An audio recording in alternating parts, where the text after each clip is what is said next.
let's say the mission to Mars is actually real. I looked at a virtual reality demo of the Mars One colony.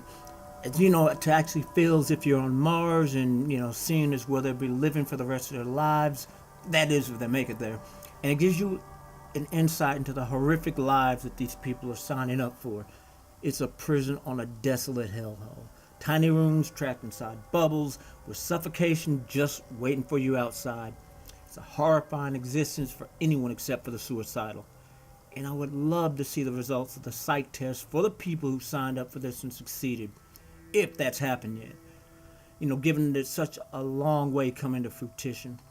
Doing it for fame or suicidal tendencies, those type of people would be the first to be rejected.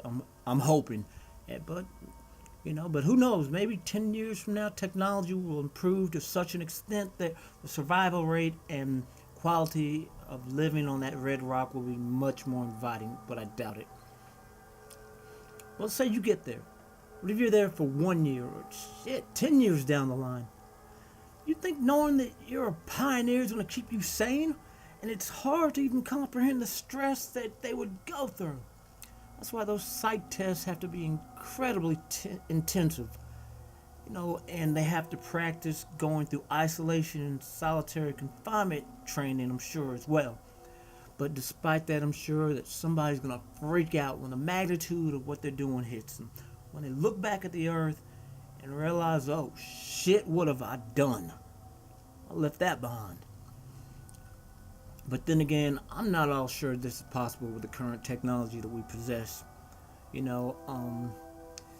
fact, it's a great concept, but I don't think it's going to happen in my or your lifetime. See, it's not possible without artificial gravity. And there's also that problem of huge radiation spikes in deep space. We still don't even have the technology to protect the astronauts from it. So what if Mars One did happen and they did manage to get to Mars? There's a good chance that half of them will be dying or already dead of cancer. And don't forget midway spaceports in case of emergencies.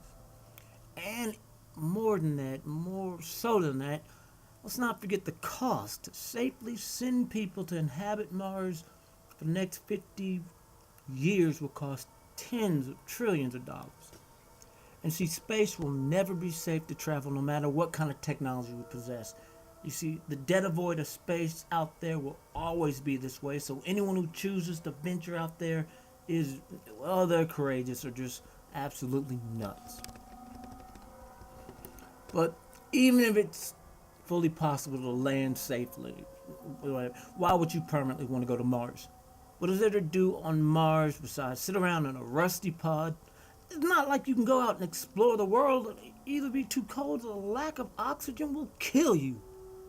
You see, that would suck to spend the rest of your existence staring at a bright star in the sky, knowing that was once your home. No more movies, video games, sports, Grand Canyon, or ice cream. And what about their families?